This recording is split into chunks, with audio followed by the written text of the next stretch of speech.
Hello and welcome to The Hearing, our music review show here on the channel. I'm John. Scotto's off this week. He'll be back next week. And joining me once again is Appoline Romanens. Hi.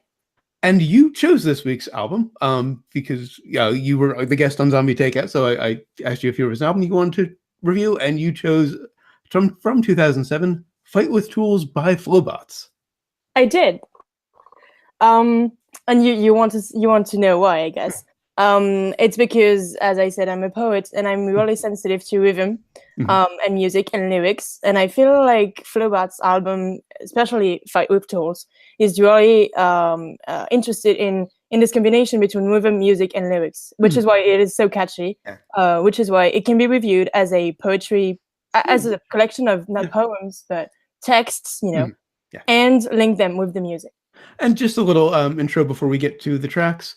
Flobots are a hip-hop and rock band from Denver, Colorado, which at the time of this album consisted of Brer Rabbit and Johnny Five on vocals, Andy Guerrero on guitar and vocals, Mackenzie Roberts on viola and vocals, Kenny O on drums, and Jesse Walker on bass. They were formed in 2005 by Jamie Laurer, aka Johnny Five, and their origins date back to 5 years earlier to a similar project that he had worked on. Fight with Tools is their debut album, and it was produced by the band, which is very unusual for a debut album, especially one on a subsidiary of a major label. It was released on Universal Republic, which at the time was a sub of Universal. It also features Joe Ferrone on trumpet, Mariel Roberts on cello, Minnie Baldwin on vocals, which I thought was a sample until she referenced one of the other songs. And the samples on track 9 are of Robbie Zupa. And on track 10, the samples were provided by Dr. Vincent Harding and the Veterans of Hope Project. Now on to the individual tracks. I always forget to mention this. I don't edit music into the show itself because I don't want to get a copyright strike. But down in the description, you'll find links to the album on Spotify and YouTube. So you can, pause us when we're about to talk about a track, go listen to it, and, follow along. On to track 1, There's a War Going On for Your Mind. This one really reminded me, talking about poetry, of The Revolution Will Not Be Televised by Gil Scott-Heron. Mm-hmm. Are you familiar with it? I don't think so, actually. It's a poem written in the late 60s about all of the turmoil going on at that time. And it's poems with jazz music behind it. Mm-hmm. This is effectively We're Going On Your Mind is a poem with this rock music behind it and kind of this military drum beat that has a really nice transition into a fairly typical hip hop beat, which is a really smooth transition as it goes from militaristic and heavy to kind of more melodic and dark and kind of more standard hip hop tune. And it's very, very short. It's under 2 minutes. And it's just this great sort of opening, kind of a mission statement for the album. And has a great sort of very sudden ending. It sets the tune for the many political themes that are going to be covered in this album. I haven't heard a band get this political in a long time. I can think of is it? Wait. It's oh my god, what's the name of that band? The only other one I can think of, and they're far more political than Flobots got here, is Rage Against the Machine, but they were a 90s band. So yeah, I got it. I was thinking of Fort Minor. Okay. With this song that they have, which is called Kenji, where they tell the story of a Japanese man who was taken away from his home and sent in an American camp during the Vietnam War. Internment camp, yeah. And they're very political. They don't, they really get into it. They really say what they want to say. There's no censorship. They really wanted to tell America effectively that this war is really bad.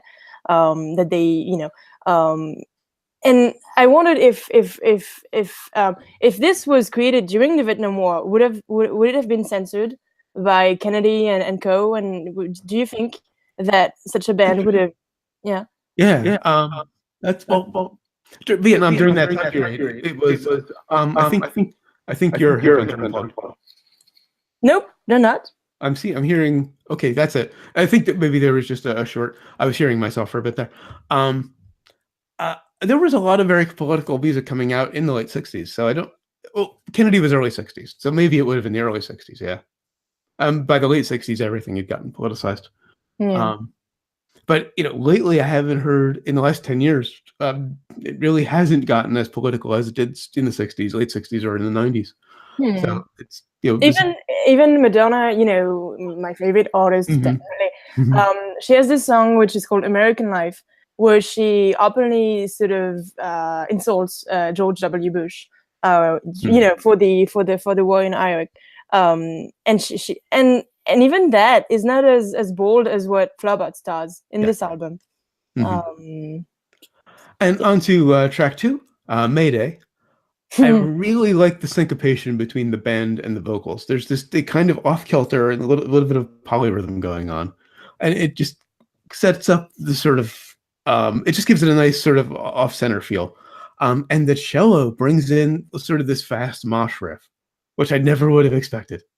It, it's just really interesting. There's some really interesting use of some unusual instruments for a rock context, and this is really a hybrid of rock and rap.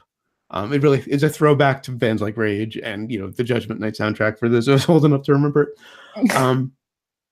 And I also love it when they speed up, and before that riff comes in, there's just some great timing changes, and a string solo, which I was never expecting. Actually, the title of that song, the very title, Mayday, made me realize that it was taken from a French expression, Okay. which then means "help me." Well, And that's Mayday means. the spelling has nothing to do with the month May or something. It's just It's Americanization or Anglicization of a French word. so then in the song they repeat Mayday, Mayday, Mayday as a mantra.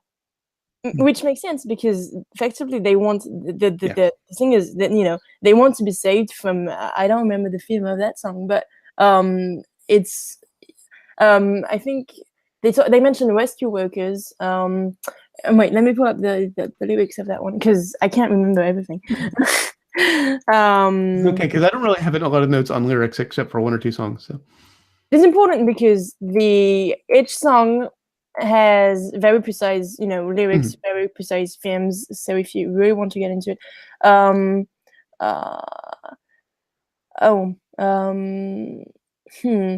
in between the lines, outside of the law, underneath the veil, we dig our foundations. We navigate the globe, trying to find a pattern to break the mold. Oh yeah. Again,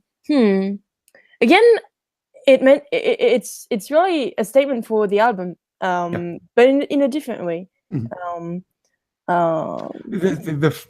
a war going on for your mind kind of sets up the problem, and this sort of sets up how we're going to go about fixing it almost. Yep. Yeah. No,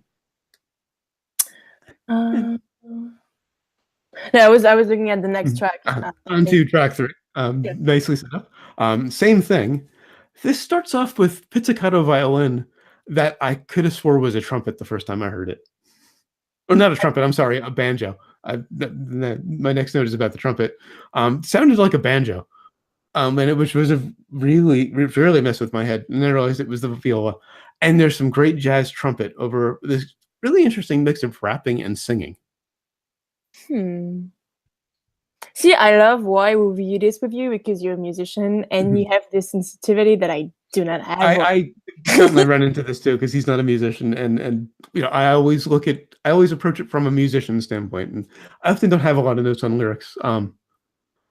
Although this is the one made me realize just how political the album is. This is the one where it really struck me. Is it that one when they say shut down Guantanamo Bay and they mention in that section they get very specifically political. It's not there's nothing vague about a war going on or nothing. There's nothing couched. It's just almost listing all of the issues. Oh yeah, and there was I think they mentioned yes it is who is it? There was they mentioned Hugo Chavez, but do not let them assassinate Hugo Chavez. And they list all of these leaders who've been assassinated, and they say don't assassinate Hugo Chavez. I think there are a couple others who he was assassinated during our time. And I remember when I heard on the news that he had been killed. Not gonna get into details, whatever. I thought they were visionary on this.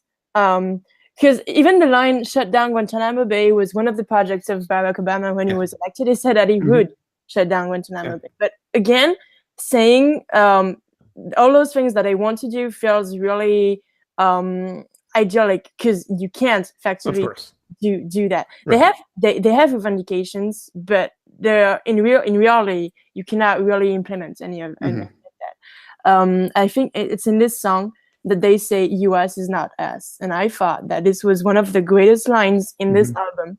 Yeah, because us is not we. Yeah, before, just after the interlude, same thing. US is not us, and us is not we. But this connection between the US, which is United States, with us, I thought that if you take it today with whatever's going on with Trump and that many people would still say what's going on right now in America doesn't correspond to what we thought. The line definitely holds up. I'll put it that way. Yeah, which is why it's a great band and it's a great song, because if you can connect elements that happened in the 60s, 70s, 80s to now, it means that the message did not go old and still has some resonance right now and today, which is why those lines are great. On to track 4, Stand Up. This has a great opening with the strings, and it's just a really nice sparse arrangement. It's just strings, vocals, and a bit of drums, and then the bass comes in, and still very sparse. And it's just a really nice way that they play with the sound. It's not this big, aggressive, full band thing hitting you like it is on a lot of the other tracks. And it's catchy as well, because when they say, put your hands up and I'll copy you, they repeat that leitmotif. And it's, you want to stand up with them, you want to join their cause. Even though they mention a woman who's not been fed or a child who has no shoes effectively. So they want to make you realize, if you hadn't, which is, how could you not, that the world is going berserk and we have to do something. But it's not they're not, ramming down a thought down your throat. They're doing it in a sort of catchy way, which the sound conveys just as well. I'm looking at the lyrics because they're really specific.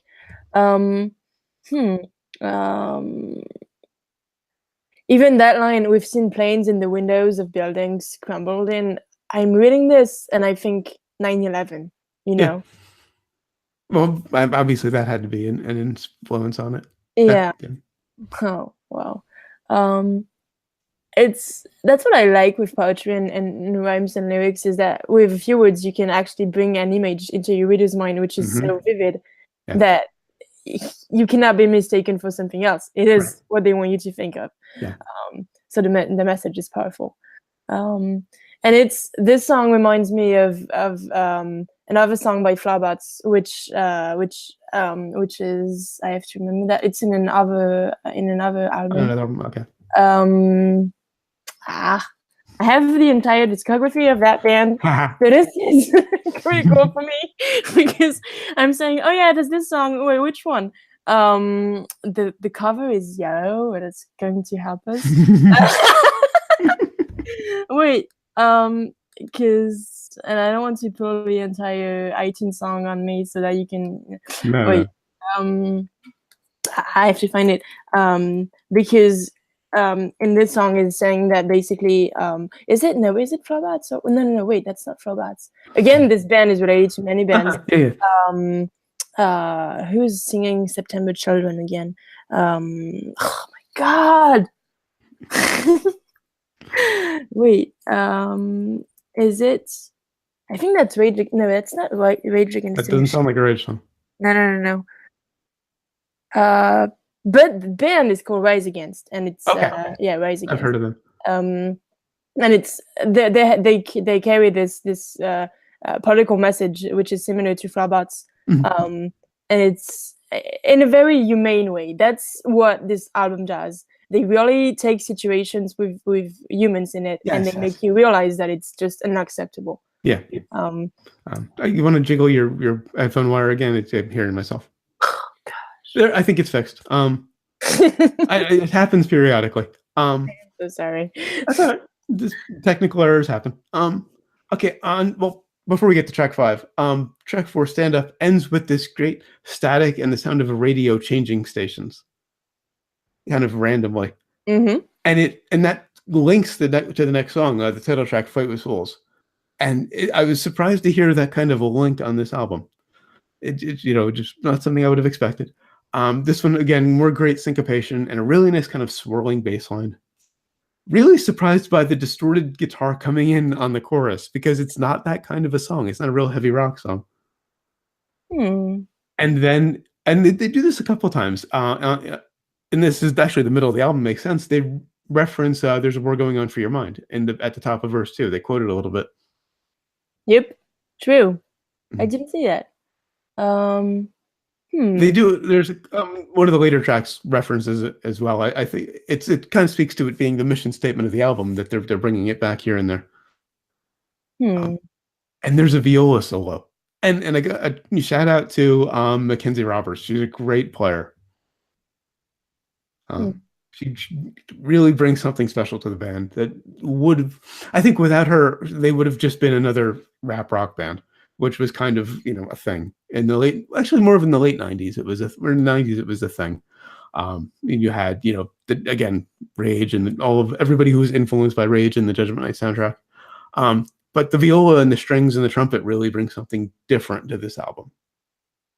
I mean, if you say so. It is interesting. We were supposed to listen to that album. We are listening to it all the time, and I focus on lyrics and meanings and signals. And you, I just dive into the music, and I feel ashamed because I have some music. No, this is good, and I'm incapable of saying anything relevant to that. That's all right, because you're looking at the lyrics and kind of focusing on that. We've got both ends covered. Thank you. Oh wow. Anything particular about the lyrics jump out at you? Well, no. Just the way they use words. Like I read where the rich get ricocheted, ricochet. It's another French word. So if you do not judge my freaking pronunciation, because it's not okay. But even using that term is really interesting, because a ricochet, it doesn't do anything. It's harmless. And in here, it's taken as what we call the butterfly effect. Interesting to put that word in there. Again, the images of many humans put through misery due to war and conflict. Very vivid, very nicely detailed, as if it was a novel. As it is. So this I decided to not just mention something for the sake of being labeled as a political band, but desiring to really picture what's going on. Right. And not just skim through it, just really saying, okay, this is a problem, and this problem will be spelled out like this and this and this. So you really identify with the characters. As if it was, as I said, a novel. Right. Yeah. On to track 6, Handlebars. This was the big single. This is, if you know anything about the band, you've heard this song. And this is the one time I'm really going to get into the lyrics, because okay, cool. Well, after we recorded last week, Scott said he was a little disappointed that he wouldn't make this review because he wanted to talk about this song. And he said that it didn't make sense to him that the kid at the beginning saying, I can ride my bike with no handlebars, would grow up to be this dictator talking about destroying the world. And then I looked into the song a little bit. And Jamie Laurie stated that the song is about the idea that we have so much incredible potential as human beings to be destructive or to be creative. It is a contrast between these little moments of creativity, these bursts of innovation, and the way these ideas are put to use to oppress and destroy people, that the singer feels is beautiful and tragic at the same time. And based on that, I looked over the lyrics, and it's not one continuous story. It's not, the story of this kid growing up to be this dictator. It's all of these different comments about, I can do this, I could do this. It's not the individual saying I can do this, because he's talking about, being a famous rapper and then creating an antibiotic and, taking over the world and creating, all of these technical advancements. It's not one person. He's saying, as a human being, I can do this. Mm-hmm. humans are capable of all these things. So the kid at the beginning is not necessarily the dictator at the end. Maybe the environment made him do that, because if you take, for instance, Hitler, I'm going to stay off course, from the American environment so that I don't get criticized for criticizing America that I love. If you take Hitler, there was nothing in his education that led him to be such a dictator as he was. He just read some ideas out there, and that got into his mind, and then he just did something horrible. But maybe, I don't know if they're saying that society sort of shapes you into doing something, or that whatever society does, you will anyway be born with sort of a fate that you cannot escape. I see it as, I can do all of these things. I can, talk. I can see someone on a telephone. I can, I can make an antibiotic. I can lead the world with a microphone. I can split the atom.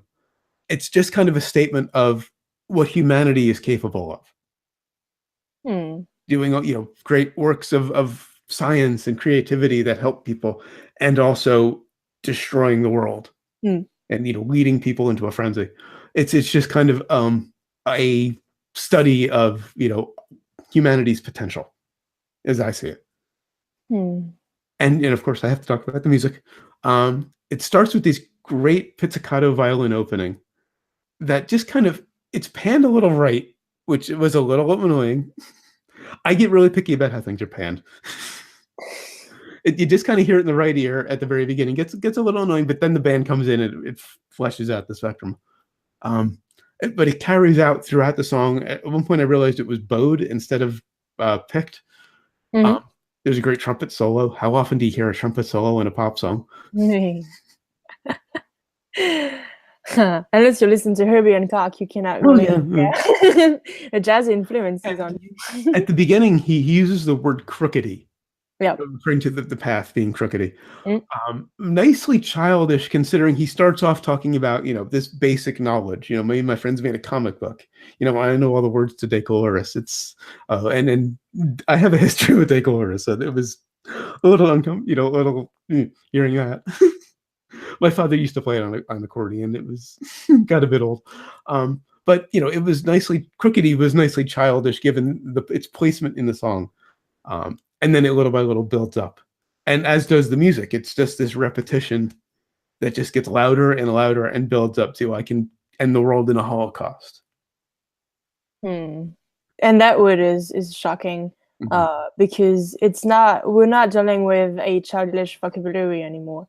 We're really getting into, as you said, this biased vision of the world as, the atomic bomb can do something very horrible, but when it was created by science, it was supposed to help. Well, and that's the line about, I think that line about splitting the atom is a really nice. It says Hiroshima, it says everything. But it's also power. It's also, it's been a lot of a source of great scientific advancement. It's the splitting of the atom is that merging of the two, because it can be used for benefit or ill. It can go either way.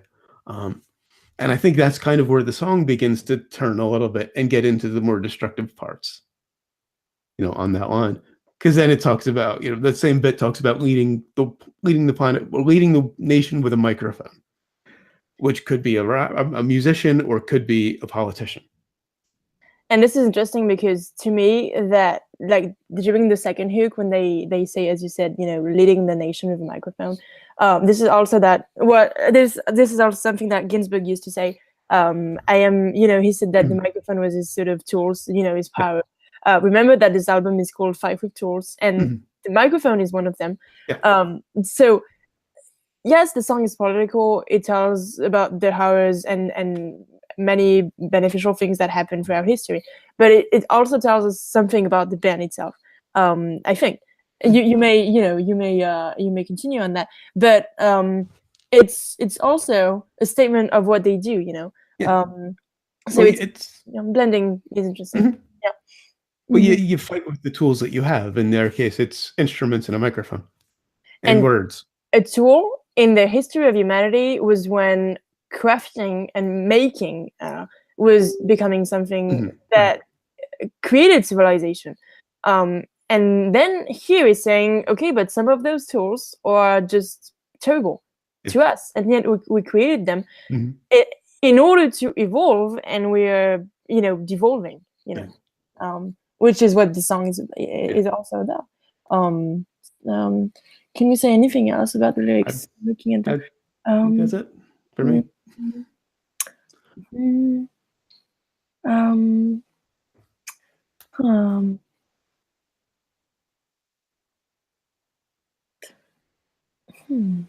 Anything else jump out at you?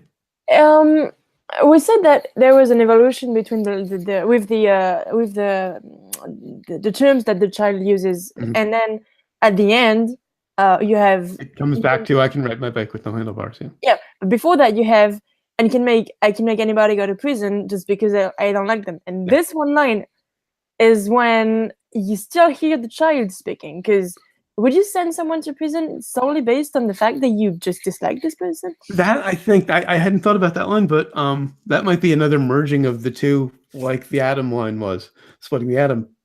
It's said in a very childish way, but it also is accurate to how a lot of the world is run. Can we move away from the lyrics and the music and talk about the anime feeling of the movie clip? I didn't see the video. Okay, but continue. You didn't? I've probably seen it at some point. Everyone knows that song. Everyone should have seen that clip. I've probably seen the video at some point. I just didn't watch it in preparation for this because we've never talked about videos before. But by all means, please do. It is. It feels like the song is told through as a story, so that it feels like it's a film to watch. It's interesting because the genre of an anime in a music video is really rare. So that even though I don't know, the song is catchy, every American knows it, but the clip itself creates something out of it that's different. It is a tale that you have to watch. I will check it out. The drawings are pretty precise, nicely drawn, but the rhythm that flows through the editing of the images moving mimics the building up of the song. You have to. It's a shame that you're not familiar with that, with what they did with that, because it's interesting. Maybe when an artist draws something, everything is planned, but sometimes the drawing leads him to do things that he didn't plan to do. Of course.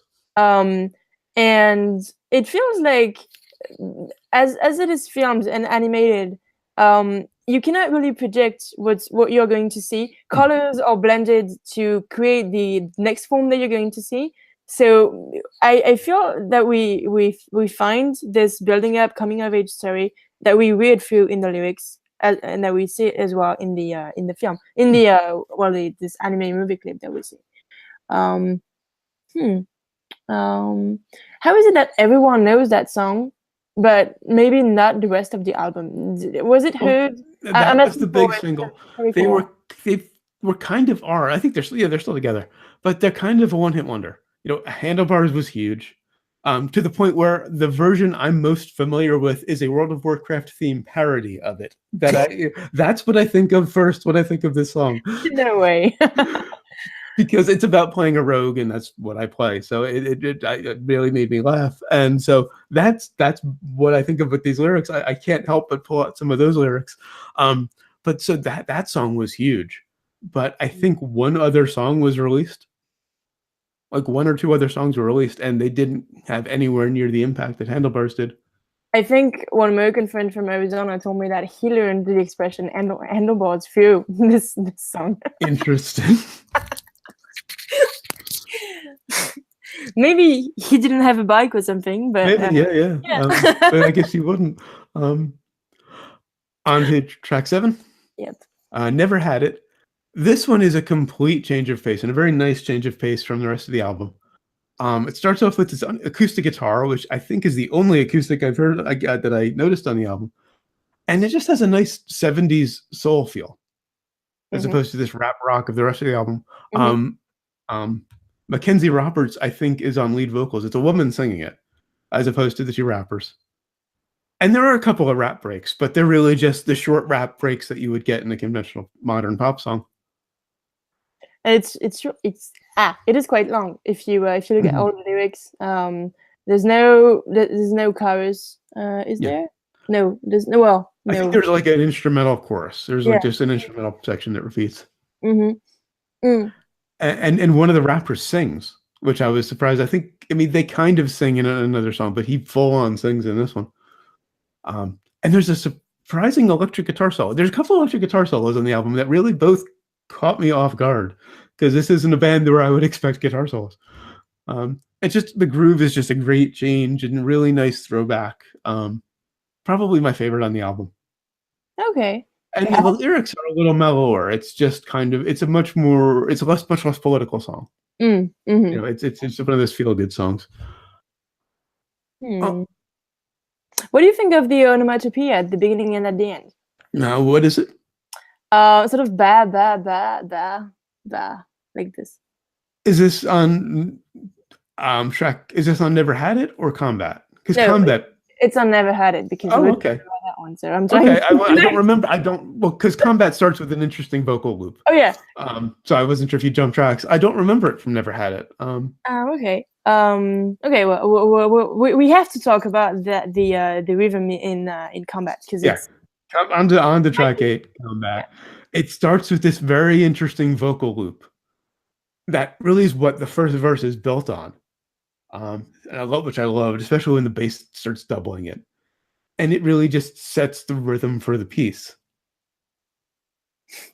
It's really, it's rap, definitely, but they play with every sound in the word that they use, so that each word becomes a rhythm, as if each word was an instrument, and through the way it is sung, it becomes a separate rhythm, creating a score of words. It just starts with this repeated. I don't know. Are there lyrics at the beginning, or is it just no? I think when scatting.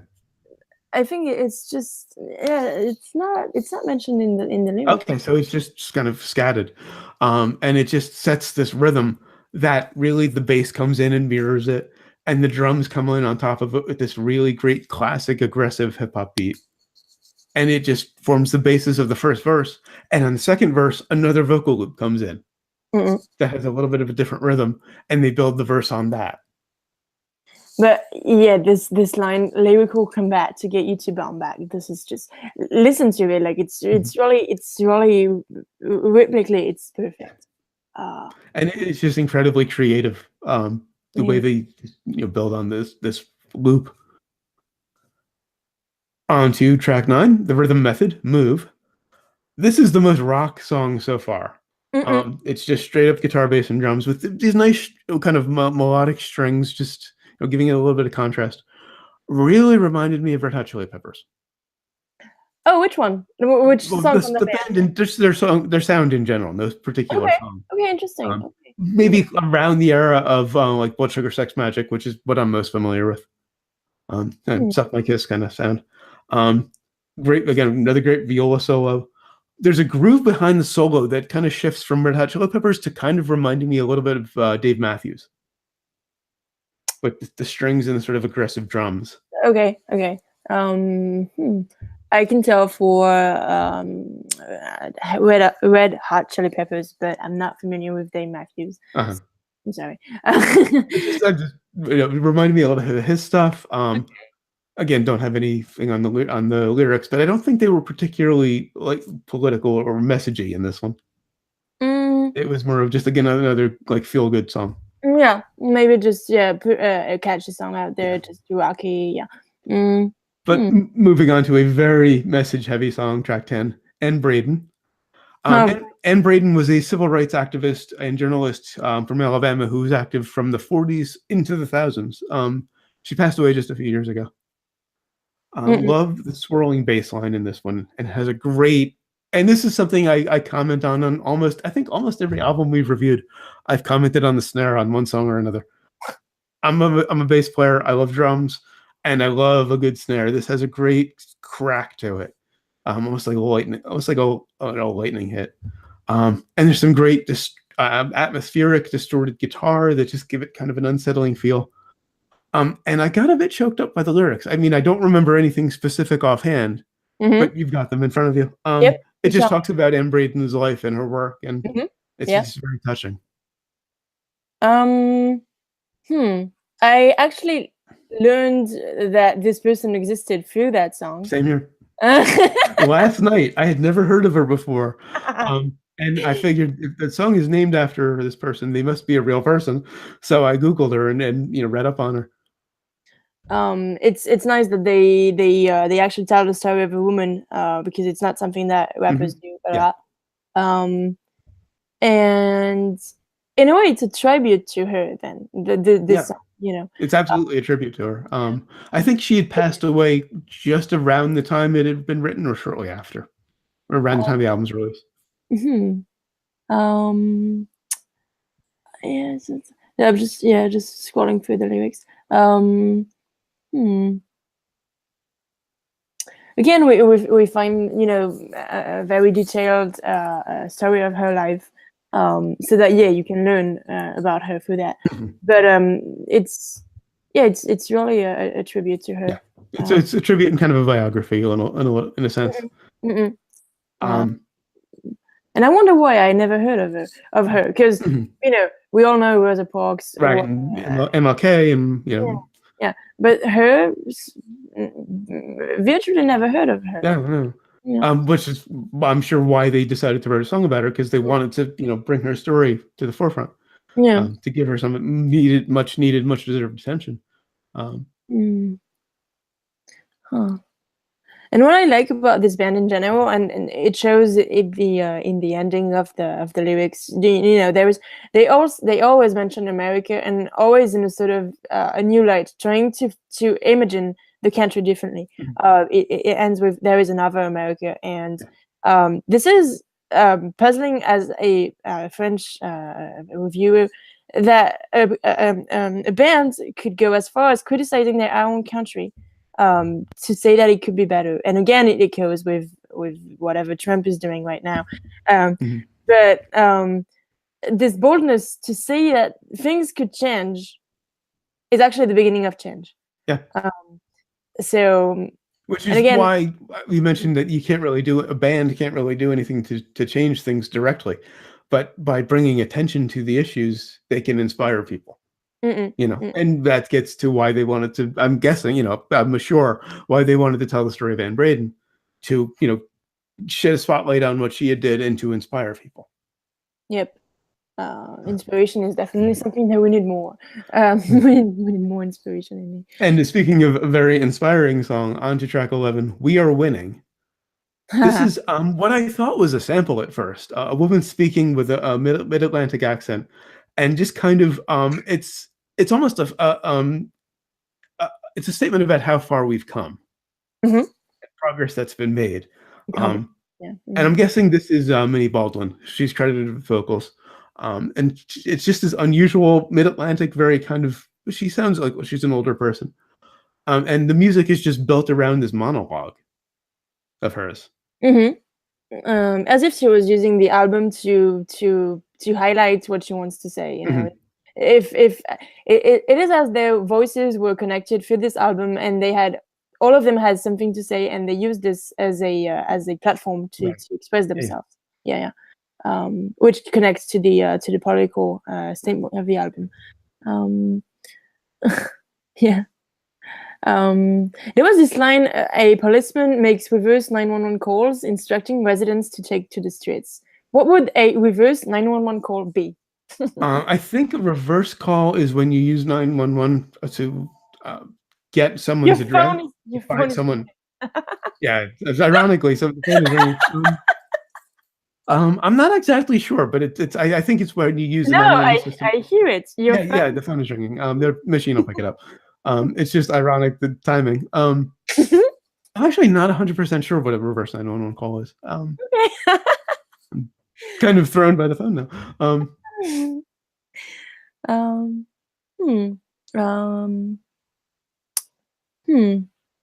Yeah, again, elements that that connect the scene into a very American environment. The orange jumpsuit, holding a sign.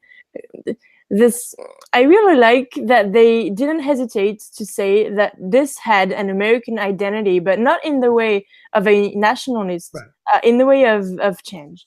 And this is something very pleasant to hear and notice and work with, because it's rare.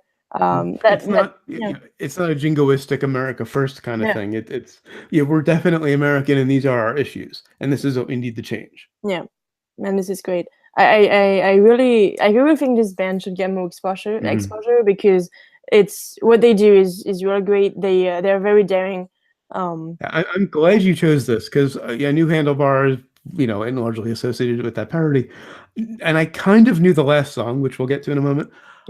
But that's all I knew from the album, and it's really brilliant, all of it, and just daring and really surprising in a odd voice. On to the last track, Rise, track 12. Yeah, this is easily the most alt rock song on the most alternative sounding. Reminds me a little bit of Modest Mouse and a lot of other similar bands of the time. And this is rare for me to say, and it's the same with Handlebars.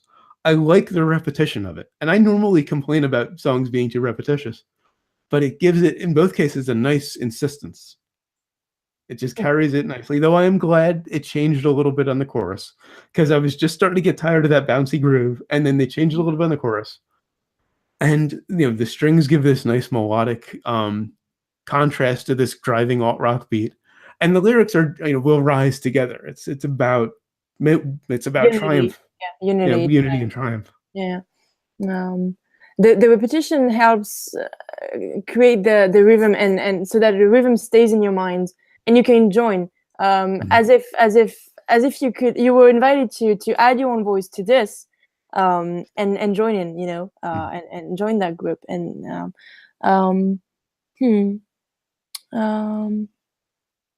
and it's the ending of the album, so it they went out on a very nice, very hopeful note. And it ends with at the last minute, another surprise instrument, as if there couldn't be more, instrumental surprises on this. A slide guitar. Nowhere else on the album, didn't expect it coming. It was just, one last little, here's another weird instrument we're pulling out. And that's when the final line is said, which is "Lost Hope," which is surprising because you were saying that we were all uniting and all saying that we were going to change. And then this last line, "Lost Hope." I mean, what was the point? Well, what's the context? What leads into it? It's the singer repeats rise together, we rise together, and then the final line is "Lost Hope." And I think I didn't catch that. Yeah, I didn't hear that. I read that, but I didn't hear that. Okay. So interesting. I have to listen to that track again to see if it's there, because it is surprising.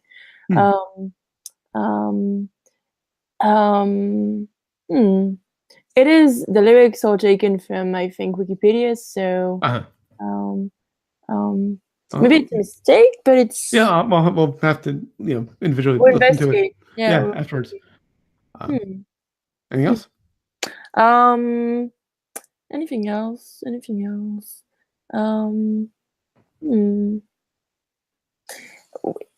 This song is really about change, and it is said in many times, please don't let anybody try to change me, as in I've made my decision to change the world.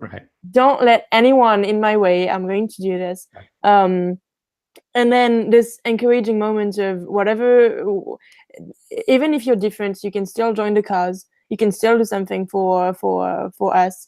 But there's nothing related to the environment, global warming and all this, which is probably missing in this album. It's really, as I said, about humanity and humans together, but there's nothing about about the earth. Maybe because at the time it wasn't such an issue as it is now. But it's missing, I think, from all the lyrics that we've viewed. It's really about a nation. coming again, not a coming of age, but really connected and linked and speaking to America, trying to say how it could be improved. It kind of harkens back to Mayday, where they're listing off, here's what we need to do, and here's how we do it. Yep, and this is empowering. To listen to such songs, the rhythm, the lyrics, everything is just so catchy, and it prompts you to listen to other albums that they did. Yeah, I definitely want to check out some of their later stuff. Oh yeah. I think they've done. I didn't check. I should have checked. I think they've done like 5 albums so far. Yeah, I have. Yeah. Okay, you've got it right there. Yeah, look at my iTunes album. But there is. I think I'm trying to see if I can find my favorite song by them. Well, there is Combat, because Combat is really catchy. I use it when I work out, so it's really it gets me in the mood. But I think there's If I May, or is it called If I? Oh yeah, it's in this album called By the Time You Get This Message. Okay. And oh yeah, this one's really great. Wait, I don't want to play it. Well, don't play it on the show. I deliberately don't put stupid iTunes played it for me, which is why I didn't want to. We didn't hear. It didn't come up over the mic. How can I actually get to my library without playing this? It's all right. Let's just move on. This is an obvious question. Would you recommend it? Sure, of course. And I would too. I really have no criticisms of the album.